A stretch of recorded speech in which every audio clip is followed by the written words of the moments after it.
শবে বরাতের রাতের আমল করা জায়েজ আছে, ফজিলত আছে। তো শবে বরাতে হালুয়া রুটি বানানো এটা আপনি কই পেয়েছেন? শবে বরাতকে কেন্দ্র করে হালুয়া রুটি বানানো বেদাত। শবে বরাতকে কেন্দ্র করে হালুয়া রুটি বানানো বেদাত। সবাই বলেন, শবে বরাতকে কেন্দ্র করে হালুয়া রুটি বানানো কি? হ্যাঁ, জোরে বলেন কি? সামনে শবে বরাতে খবর নেবেন কে কে বানায় হালুয়া রুটি। শবে বরাতের দিন বানানি এটা কই পেয়েছেন? আপনাদের কারণে এরপরে একটা হক জিনিস ওই দিন সবাই বেদাত বলে ঢালাও ভাবে।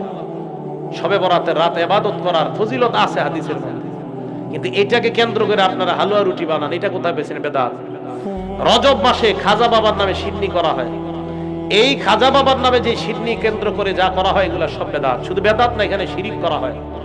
আল্লাহ পাক রব্বুল আলামিন বলেন সূরা মাইদা, হুররিমাত আলাইকুমুল মাইতাতু ওয়াদ-দামু ওয়া লাহমুল খিনজির। আল্লাহ বলেন হুররিমাত আলাইকুমুল মাইতা, তোমাদের জন্য মৃত হারাম করা হয়েছে। ওয়াদ-দামু ওয়া লাহমুল খিনজির, রক্ত হারাম। ওয়া লাহমুল খিনজির, শূকরের গোশত হারাম। ওয়া মা উহিল্লা বিহি লিগাইরিল্লাহ, আল্লাহ ছাড়া অন্যের নামে যা জবাই করা হয় এইগুলা খাওয়াও হারাম। এখন বলেন, আল্লাহ ছাড়া অন্য কারো নামে যদি জবাই করা হয়, ওই জবাইকৃত পশু যারা যা রান্না করা হয় এটা খাওয়া হালাল না হারাম?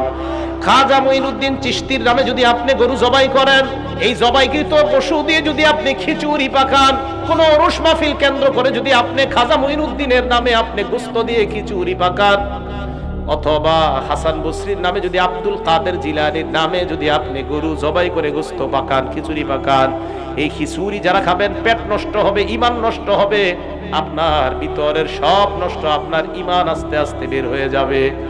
আল্লাহর নবীর নামেও যদি কেউ গরু জবাই করে, মুহাম্মদ সাল্লাল্লাহু আলাইহি সাল্লামের নামে গরু জবাই করলাম, এই গরুর গোশত খাওয়া হারাম। নবীর নামে যদি কেউ জবাই করে, এই গরুর গোশত খাওয়া হারাম। আবু বকর সিদ্দিকের নামে যদি কেউ গরু জবাই করে, এই গরুর গোশত খাওয়া হারাম। আল্লাহ ছাড়া অন্য কারো নামে কেউ যদি কোনো কিছু জবাই করে, এই জবাইকৃত পশুর গোশত খাওয়া হারাম।